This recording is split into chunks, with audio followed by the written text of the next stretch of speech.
You want to know the number one reason why most buyers can't seem to find good businesses to buy?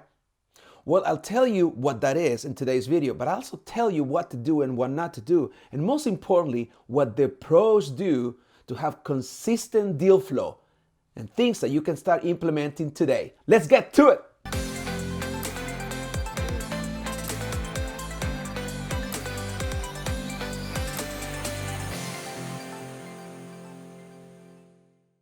Hey everybody, welcome to my channel. I am your host, Leo Landaverde, business broker and commercial lender, helping you buy and scale a profitable business. By now you know that if you are a successful business owner wanting to increase your wealth by buying a profitable business, or a W-2 employee stuck in the rat race wanting to get out, the only way to do that is to buy a profitable business, and I'm here to do that. Please subscribe to my channel. Don't forget to hit the bell, and you'll be notified every Thursday when new content comes out. Okay, so here's what happens, guys. Most people think that all the deals are in biz buy sell, and they constantly go, and you may be able to go, and it's kind of fun to go, once a night after work and just peruse for about an hour. But the irony is that biz buy sell is just one of about 800 websites where we have business listings for sale. And second, most of the deals that go on biz buy sell are by brokers who already have a buyer's list, who have been working and nurturing their buyer's list, and they didn't get a bite on the first try, so they put them on biz buy sell. I know that that's what I do.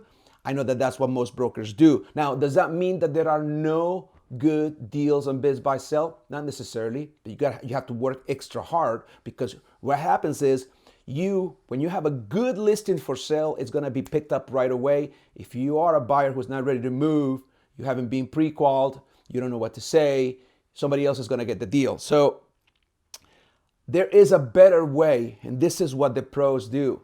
So rather than just doing an on-market search, which, by the way, there are tools out there that can help you, Larvado, and I think I keep hearing about a new tool every month that actually curates information from not just biz buy sell, but from other websites that have listings for sale, from Flippa and businessbroker.net, etc. That you can get this curated content. You have to pay 30, 40, 50 bucks a month, but you're actually perusing through hundreds of websites. That's kind of where the market is going, as the market is starting to evolve for mergers and acquisitions. But what the smart people do is they don't really rely on market strategies like most people do. What they do is they do what I call a bifurcated approach, a two-pronged approach, which if you haven't done that, you need to start doing that. So this is what it comprised of. Yes, while you keep track of all the deals that you're sourcing online, not just through biz buy sell, but through everywhere else, you have an off-market strategy in tandem, parallel to your own market search. You have an off-market campaign. Now, you can do it in multiple ways, whatever you feel most comfortable with. I prefer snail mail. I prefer mailers. Getting lists of business owners in a particular industry, and it works best when it's industry specific.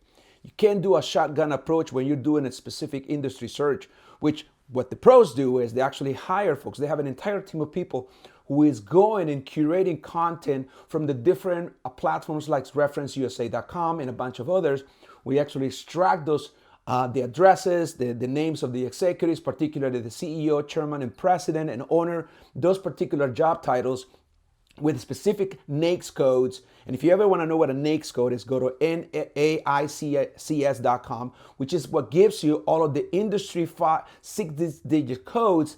That's how we actually look for businesses. When I pull comps on any business for sale, I go to the NAICS code. And where do you get the NAICS code? You either get it from the tax returns of the business you're trying to buy, or you get it from industry searches. So you have to have the NAICS code in order to do your search, and you have to know what industries you want to go after. I suggest to focus on no more than 3 industries. You do a mailer, you can do a postcard campaign.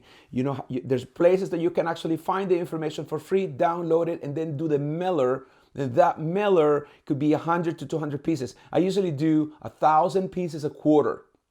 Specifically industries that I favor, that I like, and I'm not gonna get into that right now because it's a conversation for another video that it's coming up in the next couple of weeks. But what you wanna know is that you have to pay attention to the trends of those industries. So you do the off market, and some of the things. Now, some people don't do mailers, and that's okay. People that specialize in social media groups. Are you stuck in trying to figure out how to buy a profitable business? I'm sure you have lots of questions. Should you get pre-qualified with a lender now or after you have the deal? Should you get an LOI or an asset purchase agreement? How much cash down payment do you need versus the closing costs? How to make an offer? Do you need working capital? Who finances the working capital, etc.? I am here to help you. So I have a proposition for you. If you have subscribed to my channel, please reach out to me and I'll be happy to give you a complimentary call to help you structure, and I'll give you an action-packed plan so you can actually go and execute so you can buy a profitable business. Please take me up on my offer. All you have to do is drop me a comment below or send me an email. My email address is up here or in the description section of this video. Let's work together. So I was saying mailers, okay? So if you think about it in terms of buckets of informations, you should definitely have a mail campaign as part of your off-market outreach. Also, you want to do and postcards and mailers, I would say, is kind of snail mail. Social media.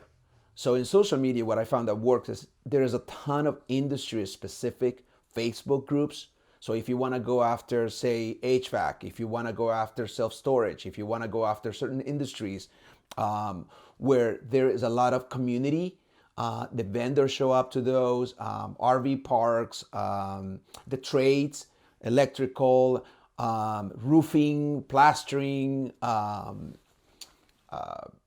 HVAC and home flooding and remediation. All of those, they actually have groups that are specific where people hang out. So you have to be a little more cognizant, you have to use more industry buzzwords where you're going specifically into an industry where you're not dealing with a broker. Remember, we're talking about off-market situations, which is where the pros hang out. Also, let's not forget email.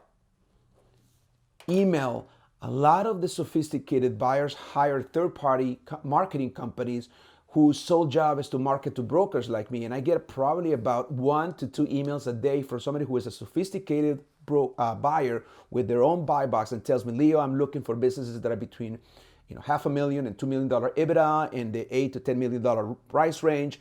And they just tells you everything what you want to know. So that's what we want to cast a wide net in specific industries you want to go after if you're going to do it off market. How badly do you want to penetrate an industry? Are you willing to go to a trade show? Are you willing to hang out at a conference where all these people hang out? The only way you're going to be able to compete and really gain the trust of a potential seller is if you speak in their language. And that's why those who are already embedded in the industry, for instance, a roofing contractor who already owns a business who attends the conference is most likely to befriend an other owner who happens to be a roofer because they speak the same language, they go to the same trade shows, and they are able to help each other out. So what are the chances of a seller wanting to sell to another roofer than to somebody who doesn't know anything about the industry? So think about it in terms of what creates the least amount of friction. The less you know, the higher the friction. The more you know, the lesser the friction. So just to recap, mailers, social media, trade shows and conferences, and plain old email, it's what's going to get you that. And it's really, at the end of the day, it's a numbers game. You want deal flow, you need to put the work, and you don't have to do it yourself. You can hire a VA or somebody to assist you. I have somebody in my company whose sole job is to actually do marketing and reach out, put those mailers together, mail them out, and I source the calls as they come in. So it takes money to make money. So hopefully that'll help you guys, and good luck searching, and come back to me with any questions you may have. For a limited time, I'm giving away my cash flow calculator. We have 2.0 Deal Analyzer, which is far better than the original version. So if you haven't downloaded that, you must. It is an essential tool that I'm giving you away for free, where you calculate everything you need to know so you can make smart offer in the letter of intent. Also, I'm giving you away my bias checklist. Both documents have been downloaded thousands of times. I think I'm giving it away for now for as long as I can. Download it now. Follow the links below.